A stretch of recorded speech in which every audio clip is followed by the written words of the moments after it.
ಹೊರ ದೇಶದಲ್ಲಿದ್ದರೂ ಕೂಡ ಸದಾ ಸಮಾಜಮುಖಿ ಕಾರ್ಯಕ್ರಮಗಳಲ್ಲಿ ಹೆಸರುವಾಸಿಯಾಗಿರುವ ಸಂಘ ತುಳುಕೂಟ ಕುವೈಟ್.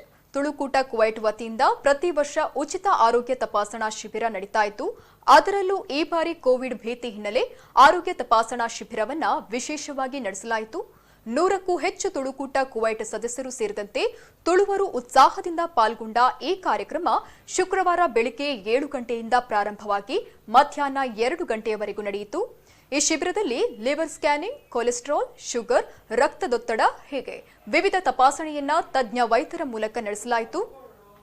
ಇನ್ನು ಈ ಬಗ್ಗೆ ಮಾತನಾಡಿದ ತುಳುಕೂಟ ಕುವೈಟ್ ಅಧ್ಯಕ್ಷ ರಮೇಶ್ ಭಂಡಾರಿ, ಕೋವಿಡ್ ಆತಂಕದಿಂದ ಈ ಬಾರಿ ಉಚಿತ ಆರೋಗ್ಯ ಶಿಬಿರ ಮಾಡಬೇಕೋ ಬೇಡವೋ ಅನ್ನೋ ಹಲವು ಗೊಂದಲಗಳ ನಡುವೆ ಈ ಬಾರಿಯ ಶಿಬಿರ ಯಶಸ್ವಿಯಾಗಿ ನಡೆದಿದ್ದು, ಕಡ್ಡಾಯ ಮಾಸ್ಕ್, ಸಾಮಾಜಿಕ ಅಂತರ ಹೀಗೆ ಕೋವಿಡ್-19ನ ಎಲ್ಲಾ ಮಾರ್ಗಸೂಚಿಗಳನ್ನು ಪಾಲಿಸಿ ಈ ಶಿಬಿರವನ್ನು ಆಯೋಜಿಸಲಾಗಿದೆ ಎಂದು ಹೇಳಿದರು.